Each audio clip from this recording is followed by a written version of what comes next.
السلام علیکم ورحمۃ اللہ وبرکاتہ۔ ناظرین کرام، آج کی اس ویڈیو کے ذریعے سے ہم جانیں گے کہ شب برات کے متعلق شب برات میں ہمیں کون سے اعمال کرنے چاہیے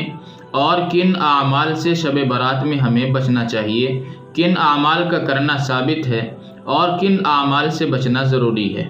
ناظرین، یہ حقیقت ہے کہ شب برات والی جو رات ہوتی ہے یہ بہت ہی بابرکت اور بہت ہی فضیلت کو اپنے ساتھ میں لیے ہوئے ہوتی ہے، اس لیے کہ اللہ کے رسول صلی اللہ علیہ وسلم سے غالباً 13 احادیث اس رات کی فضیلت پر ثابت ہیں۔ ایک حدیث مبارکہ میں رسول اللہ صلی اللہ علیہ وسلم نے یہ ارشاد فرمایا،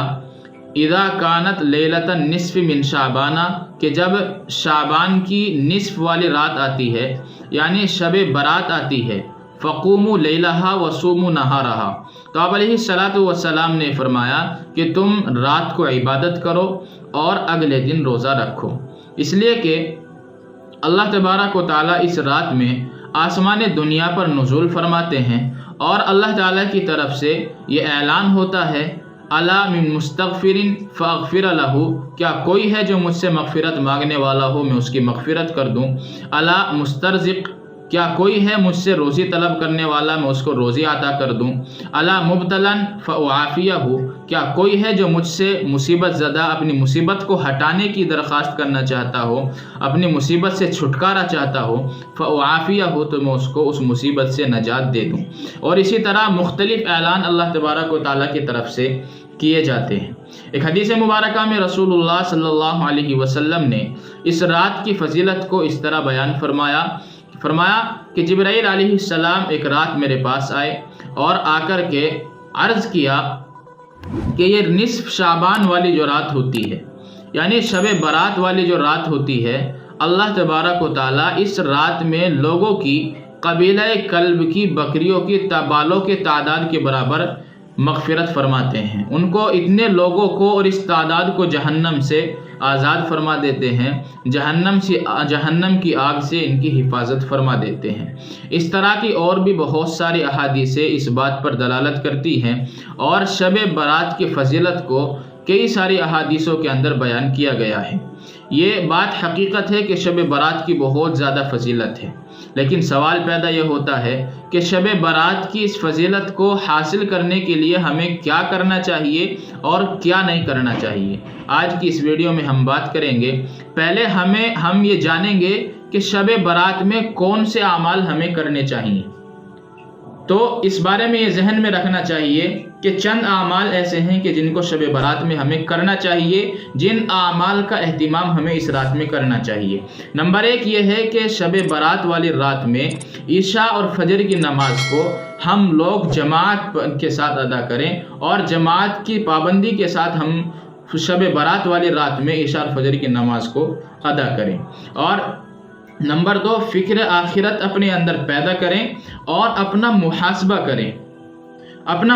کریں کہ ہم کیا اچھا کر رہے ہیں اور کیا برا کر رہے ہیں۔ اگر ہم برا کر رہے ہیں تو اللہ تعالیٰ سے معافی مانگے، اور اگر ہم اچھا کر رہے ہیں تو اللہ تبارک و تعالیٰ سے اس کا شکر ادا کرے۔ یہ تو شب برات کے متعلق ہے، لیکن انسان کو اپنا محاسبہ روزانہ کرنا چاہیے۔ شام کو سونے سے پہلے انسان کو اپنا محاسبہ کرنا چاہیے اور اپنے بارے میں یہ سوچنا چاہیے کہ میں نے آج کون سا عمل صحیح کیا ہے اور کون سا غلط کیا ہے۔ غلط کیا ہے اللہ تعالیٰ سے معافی مانگے، صحیح کیا ہے اللہ تعالیٰ کا شکر ادا کرے۔ تو دوسرا عمل اس رات میں کرنے کا یہ ہے کہ آخرت کی فکر اپنے اندر پیدا کرے اور اپنا محاسبہ کرے۔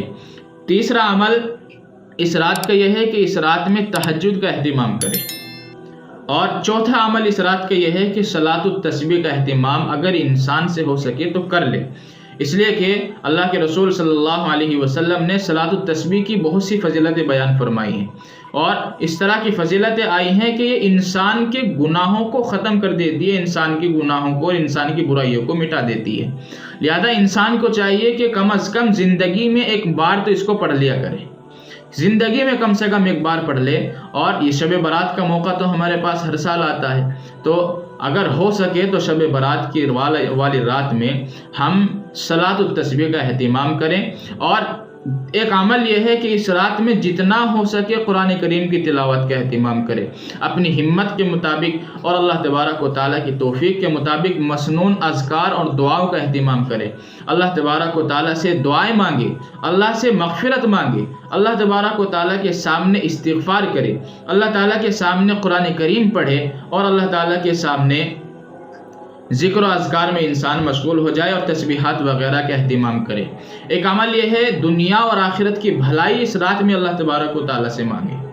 اس رات میں اگر ہم دنیا و آخرت کی بھلائی اللہ تبارک و تعالیٰ سے مانگیں گے تو یہ ہمارے لیے بہت بہتر ہے، اور دنیا و آخرت کی بھلائی کے لیے سب سے بہتر دعا ہے ربنا آتنا فی الدنیا حسنۃ وفی الآخرۃ حسنۃ وقنا عذاب النار۔ ایک چیز یہ ہے جو ہمیں عمل کرنا ہے، ضروری سمجھے بغیر زندگی میں ایک بار اس رات میں قبرستان جائیں، زندگی میں صرف ایک بار۔ اگر پہلے چلے گئے ہیں تو اب نہ جائیں، یا پہلے نہیں گئی اور اب جانا ہے تو جس طرح اللہ کے رسول صلی اللہ علیہ وسلم گئے ہیں اس طرح قبرستان جائیں۔ اور یہ میں آپ کو بعد میں بتاؤں گا کہ اللہ کے رسول صلی اللہ علیہ وسلم سے کس طرح قبرستان میں جانا ثابت ہے۔ تو یہ تھے وہ چند اعمال جن کو کرنا ہمارے لیے ضروری ہے اور ان کا اہتمام ہمیں اس رات میں کرنا چاہیے۔ اب بات کرتے ہیں ان اعمال کے بارے میں، ان خرافات اور بدعات کے بارے میں جن سے بچنا ہمارے لیے اس رات میں ضروری ہے۔ بہت ساری خرافات ہیں، جن میں سے پہلی خرافات یہ ہے، پہلی رسم یہ ہے، پہلی بدعت یہ ہے کہ اس رات میں جاگنے کو ضروری سمجھنا۔ ہمارا معاشرہ یہ ہے کہ ہم اس رات کو یہ سمجھتے ہیں کہ یہ جاگنے والی رات ہے، اب چاہے وہ کسی بھی طرح جاگیں، دوسروں کی برائی کر کے جاگے، جمگھٹا بنا کر کے جاگے، یا گناہوں میں ملوث ہو کر کے جاگے، بس جاگنا ہے۔ حالانکہ یہ تصور ہمارا غلط ہے۔ ہمارے لیے یہ رات عبادت کی رات ہے، جتنا ہو سکے آپ عبادت کریں، اور آپ سے نہیں ہوتا تو آپ جا کر کے اپنے گھر پر سو جائیں، اور انفرادی عبادت کو اجتماعی شکل دے دینا۔ بعض جگہوں میں دیکھنے میں آتا ہے کہ صلاۃ التسبیح کی باضابطہ جماعت ادا کی جاتی ہے، حالانکہ صلاۃ التسبیح پڑھنا یہ ایک انفرادی عمل ہے، جو آدمی پڑھے گا اپنے لیے پڑھے گا۔ اب اس کی جماعت ادا کرانا یہ پتہ نہیں نہ معلوم کہاں سے ثابت ہے، اس لیے انفرادی عمل کو اجتماعی شکل دینا یہ غلط ہے، اور یہ اس معاشرے کی بدعت ہے، اس سے بچنا ہمارے لیے ضروری ہے۔ تیسری ہے حلوے اور مانڈے پکانا۔ اللہ تبارک و تعالیٰ نے اگر آپ لوگوں کو مال دیا ہے، اللہ نے اتنی وسعت دی ہے، تو عام حالات میں بھی کھائیے۔ اس دن یا اس رات ضروری نہیں ہے کہ آپ اچھا کھائیں، اچھا پہنیں، بلکہ عام حالت میں بھی ایسا کریے۔ اگر آپ کا معمول عام حالت میں بھی یہ ہے تو پھر کوئی دقت نہیں ہے، لیکن خاص طور سے اسی رات میں یہ اہتمام کرنا، حلوے پکانا، مٹھائیاں پکانا اور سوئیاں بنانا، یہ ایک رسم ہے اور جس سے بچنا ہمارے لیے ضروری ہے۔ یہ ایک بدعت ہے۔ ایک ہے آتش بازی کرنا، گولے پٹکائے جاتے ہیں، پٹاخے وغیرہ کا انتظام کیا جاتا ہے، چراغا کیا جاتا ہے اور گھروں کو سجایا جاتا ہے، یہ کہیں سے بھی ثابت نہیں ہے۔ ان تمام چیزوں سے بچنا ہمارے لیے انتہائی ضروری ہے۔ اور پانچواں عمل ہے جس سے بچنا ہمارے لیے ضروری ہے، قبرستان جانے کو ضروری سمجھنا۔ آج ہمارا معاشرہ یہ ہے کہ قبرستان جانے کو اس رات میں ضروری سمجھتا ہے اور اس کے لیے انتظام کرتا ہے، قبرستان میں لائٹ وغیرہ کا انتظام کرتا ہے، وہاں دکانیں وغیرہ کا انتظام کرتا ہے۔ اب وہاں لوگ جاتے ہیں، قبرستان میں جاتے ہیں اور جمگھٹا بنا کر ایک جماعت اور ایک ٹولی بنا کر کے جاتے ہیں۔ اس بارے میں ہمیں یاد رکھنا چاہیے کہ صرف اللہ کے رسول صلی اللہ علیہ وسلم سے زندگی میں ایک مرتبہ اس رات قبرستان جانا ثابت ہے، اور وہ اس طرح ثابت ہے کہ آپ علیہ الصلوۃ والسلام چھپ کر کے گئے تھے، کسی کو کوئی پتہ نہیں تھا سوائے حضرت عائشہ رضی اللہ تعالیٰ عنہ کے۔ حضرت عائشہ رضی اللہ تعالیٰ عنہ کو پتہ چل چکا تھا کہ آپ علیہ الصلوۃ والسلام اس رات قبرستان گئے ہیں۔ حضرت عائشہ رضی اللہ عنہ کے علاوہ کسی کو پتہ نہیں آپ علیہ الصلوۃ والسلام چھپ کر کے گئے تھے۔ تو ہمیں بھی اکیلے چھپ کر کے قبرستان اگر جانا ہے تو چلے جائیں۔ اللہ کے رسول صلی اللہ علیہ وسلم کے طریقے کو پکڑ کر کے اگر ہم جائیں گے تو یہ ہمارے لیے بہتر ہوگا اور ہمارے لیے بیسٹ ہوگا۔ اسی طریقے سے ایک بدعت ہے ایک دوسرے کو مبارکباد دینا۔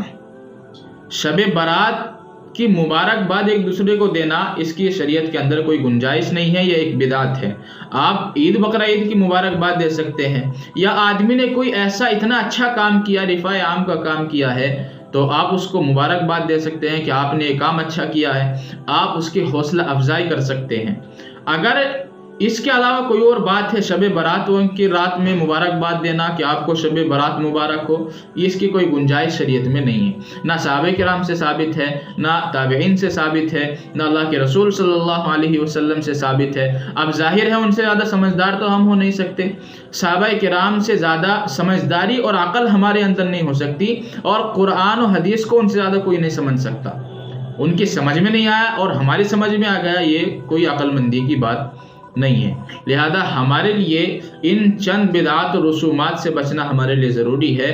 اور اللہ تبارک و تعالیٰ سے اگر ہم چاہتے ہیں کہ اللہ تعالیٰ اس رات کی فضیلت ہمیں حاصل ہو جائے تو جو کام کرنے ہیں وہ کریے، اور جن کاموں کو چھوڑنے کا حکم دیا گیا ہے یا جو کام بدعات ہیں ان کو چھوڑ دیجئے، اس لیے کہ یہی اللہ اور اس کے رسول کو پسند ہے۔ خذوا ما آتاکم الرسول فخذوا وما نہاکم عنہ فانتہوا۔ ما آتاکم الرسول، جو اللہ کے رسول صلی اللہ علیہ وسلم لے کر کے آئے ہیں، فخذوا، آپ اس کو پکڑ لو اور اس پر عمل کرو، وما نہاکم عنہ فانتہوا، اور جن کاموں سے اللہ کے رسول صلی اللہ علیہ وسلم نے روکا تو رک جاؤ۔ تو جو بدعات ہیں ان کا تو حکم اللہ کے رسول صلی اللہ علیہ وسلم نے دیا ہی نہیں ہے، اس لیے کہ بدعات نام ہی اسی چیز کا ہے جو دین میں اپنی طرف سے ایجاد کیا ہوا کام ہے اور اس کو دین سمجھ کر کے کیا جا رہا ہے۔ آج